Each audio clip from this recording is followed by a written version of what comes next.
Dr. Sadra. Lanjut Pak. Assalamualaikum Apa warahmatullahi masih mute wabarakatuh. Waalaikumsalam warahmatullahi wabarakatuh. Ya baik, maaf baru masuk. Tapi saya sempat mendengarkan guru kita Ustaz Kiai Haji Malan Abdullah dari mulai menerangkan tentang tausiahnya malam ini. Namun barangkali pertanyaannya tidak begitu kontak dengan yang Pak Ustadz terangkan, tapi pertanyaan ini banyak saya tanyakan kepada beberapa Ustadz, dan sampai saat ini saya belum begitu mantap dengan jawaban itu.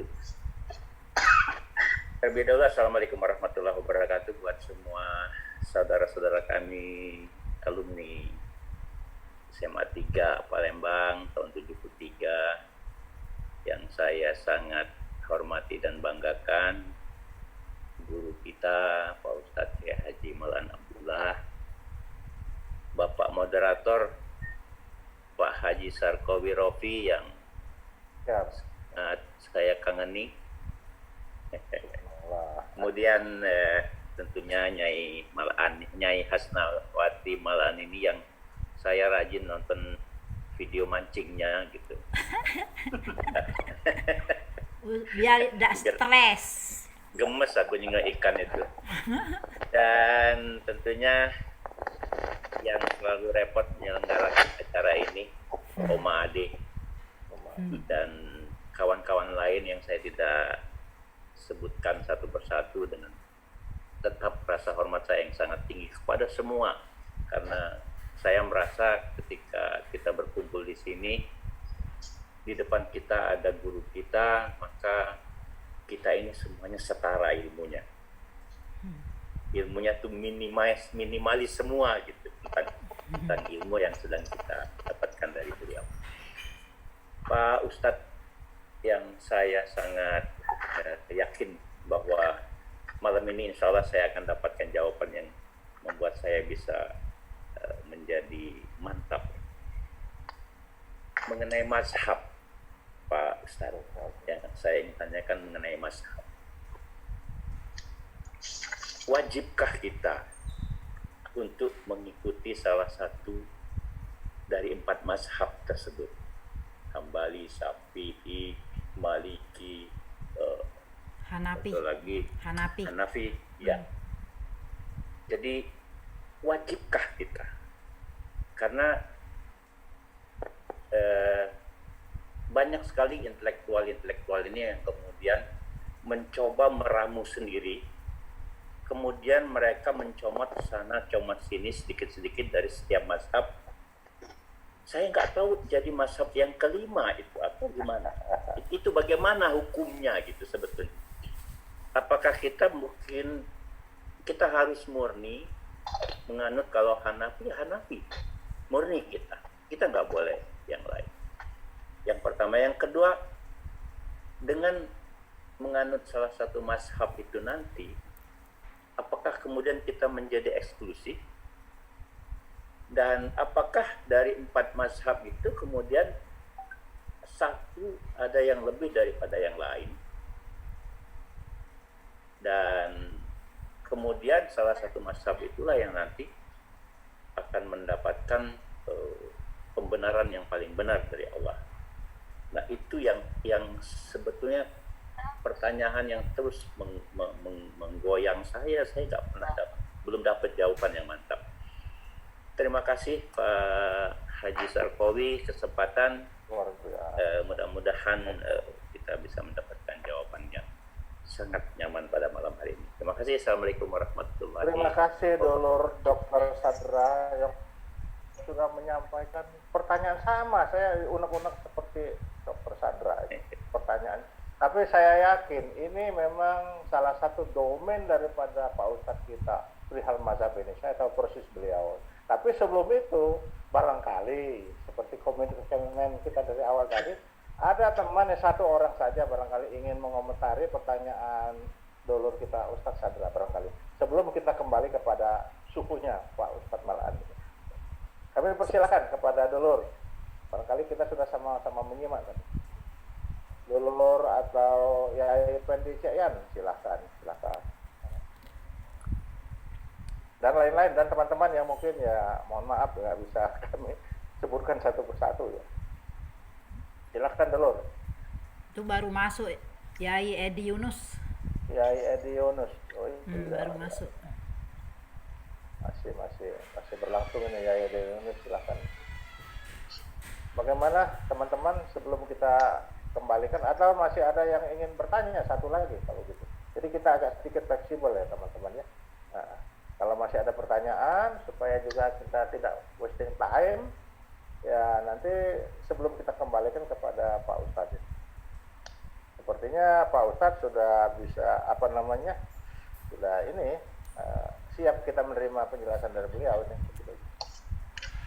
Kami silakan dulu Pak Ustadz supaya waktu kita hemat. Terima kasih. Barangkali pertanyaannya sudah cukup jelas Pak. Saya coba ya. Ini diskusi kelas berat ini. Ya itu Ya, laptopnya anu kedikit, kedingoan mukanya tuh, kependean. Oh, Nah, Oh, itu. iya. Jauhan Iya. kami nih, Yai depan aku belakang, jauh. iya. Ya. Boleh. Yai. Jadi ya sebelum lupa, saya ingin menjawab dulu pertanyaan Mei Hastini tadi ya. Saya melihatnya dari sisi lain ya. Perlu tidak perempuan itu mempelajari ilmu yang fardu kifayah?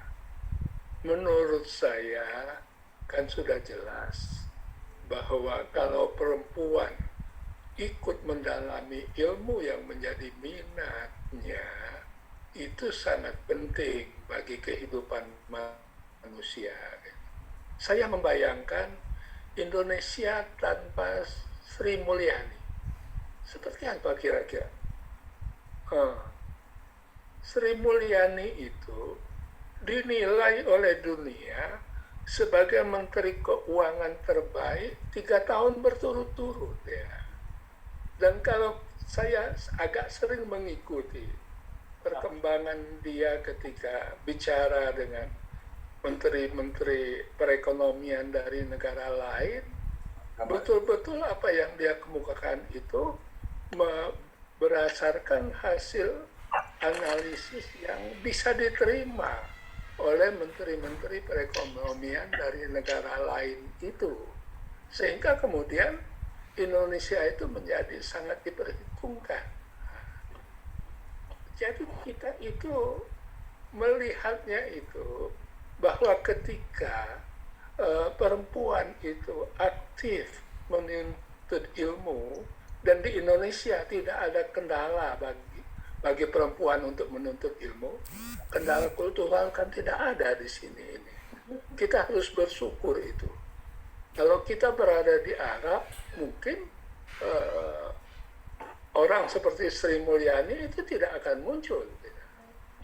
Iya. Kalau kita tahu sedikit pengalaman pada waktu berhaji, di Saudi itu mencari dokter perempuan itu harus kontrak dari negara lain. Dari kebanyakan dari Filipina gitu. Jadi peluang jangan kita lihat bahwa itu sebagai kewajiban saja, tetapi kalau kita ini ingin Islam itu berperan tinggi dalam kehidupan peradaban modern, potensi perempuan muslimah itu memang harus dikembangkan. Kita tidak usah terlalu rumit melihat itu sekarang. Contohnya semua ada. Tiba-tiba di UGM itu yang terpilih rektornya adalah perempuan gitu kan. Unsri lebih duluan pernah perempuan menjadi rektor. Winner Fanta perempuan menjadi rektor. Jadi di Indonesia kan ulama perempuan itu muncul.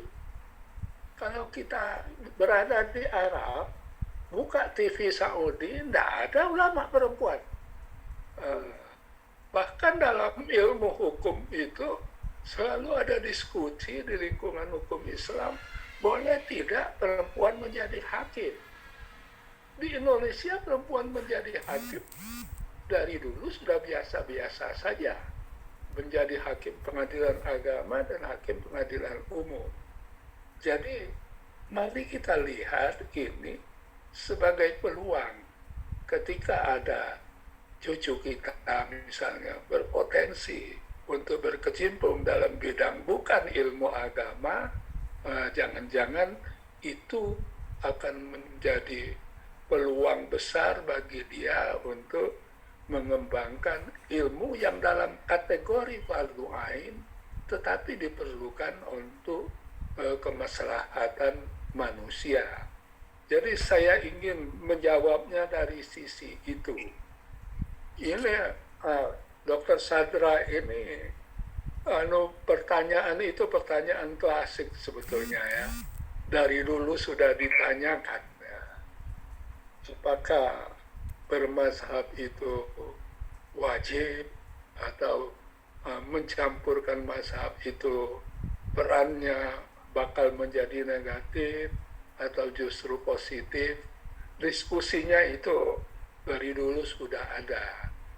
Tetapi kalau kita lihat lebih jauh, bermazhab yang dimaksudkan di situ bukan bermazhab dalam arti sempit gitu kan. Jadi ketika kita memilih katakanlah mazhab Syafi'i sendiri pemikirannya itu sudah sangat luas dan kadang-kadang yang pelik-pelik yang muncul sekarang itu sebetulnya sudah pernah dibayangkan ada oleh para ulama pada masa dulu. Gitu.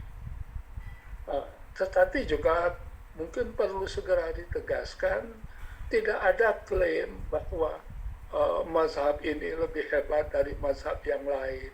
Itu lebih bersifat perkembangan historis di masing-masing negara. Gitu. Kalau kita di negeri-negeri Nusantara umumnya bermazhab Syafi'i. Kalau di Mesir bermazhab Syafi'i juga yang dominan. Tapi kalau kita di anak benua India, Pakistan, Bangladesh, yang dominan itu adalah mazhab Hanafi. Di Saudi mazhab resminya adalah mazhab Hambali, mazhab resminya. Kalau di Maroko itu mazhab Maliki. Jadi keanekaragaman mazhab itu saja sudah memperlihatkan kepada kita yang dimaksudkan di situ itu bukan untuk mengklaim mazhab ini lebih hebat dari mazhab yang lain. Tapi kita akan menjadi lebih mudah mempelajari keilmuan Islam itu kalau berbasis mazhab yang berkembang di lingkungan masyarakat kita sendiri. Karena itu ada misalnya Abul Hasan Ali An-Nadwi itu dia punya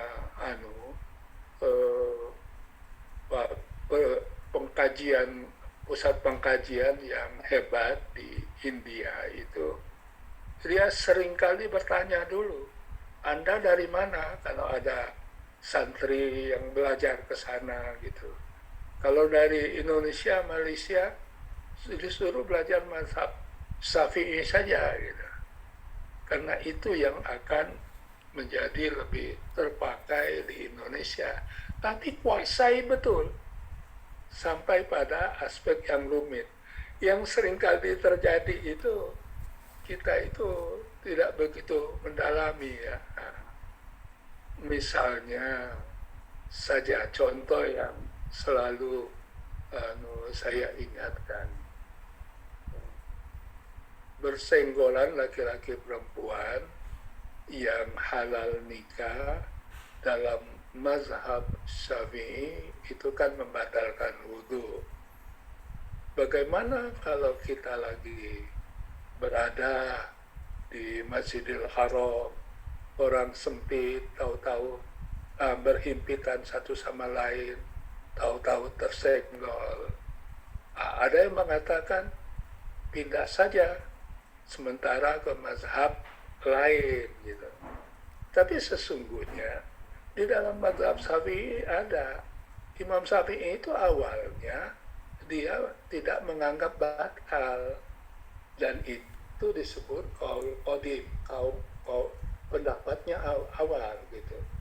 Belakangan setelah dia berada di Mesir melihat perkembangan konteks perkembangan hubungan pria dan wanita secara Diskusi lebih luas, alumni SMA dia 3. memutuskan fatwa yang berubah, yaitu hukumnya membatalkan wudu gitu kan.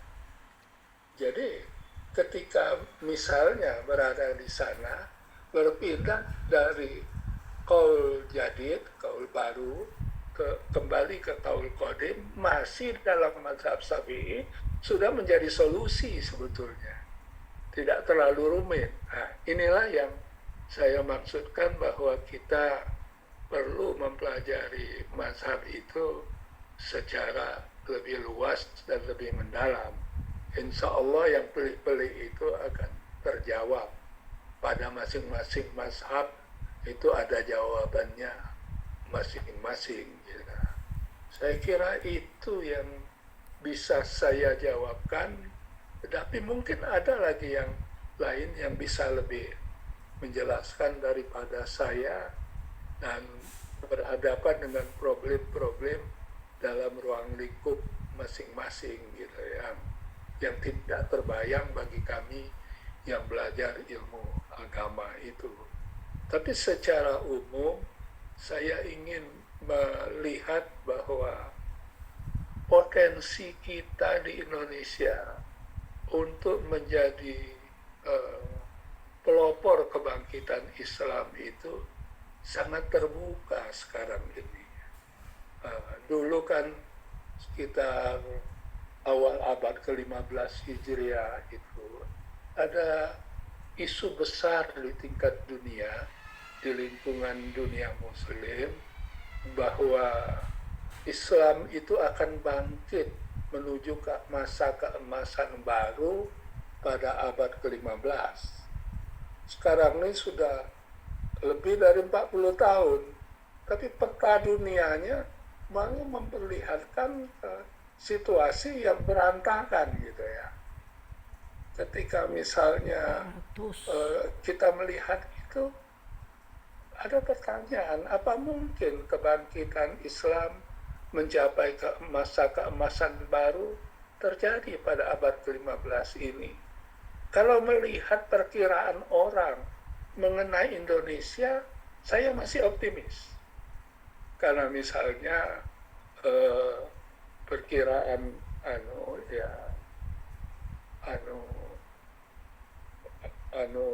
World Economic Forum itu Indonesia pada tahun 2045 akan menjadi negara dengan PDB terbesar keempat di dunia.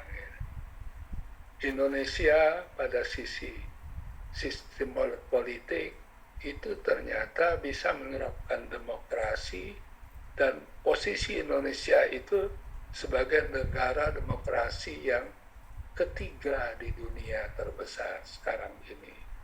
Yang paling besar adalah India, basisnya agama Hindu, masyarakat India.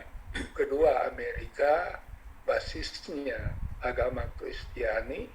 Yang basisnya Islam itu ada pada Indonesia, pada posisi yang ketiga. Karena itu peluang Indonesia untuk mempelopori lagi kebangkitan Islam itu dari sisi kehidupan politiknya itu tetap terbuka. Pada sisi lain itu tadi, ternyata di Indonesia peluang perempuan untuk mengembangkan potensi yang ada pada dirinya itu tanpa halangan kultural sama sekali. Kalau di Arab halangan kulturalnya masih besar. Karena itulah saya merasa optimis bahwa kita ini masih bisa berpegang pada perkiraan lebih dari 40 tahun yang lalu itu. Makanya mudah-mudahan kalau kita membuka aspek perkembangan ilmu ini untuk didiskusikan terus-menerus, mungkin bisa saling bertukar pikiran mengenai aspek itu juga. Terima kasih Pak ya. Baik, terima kasih.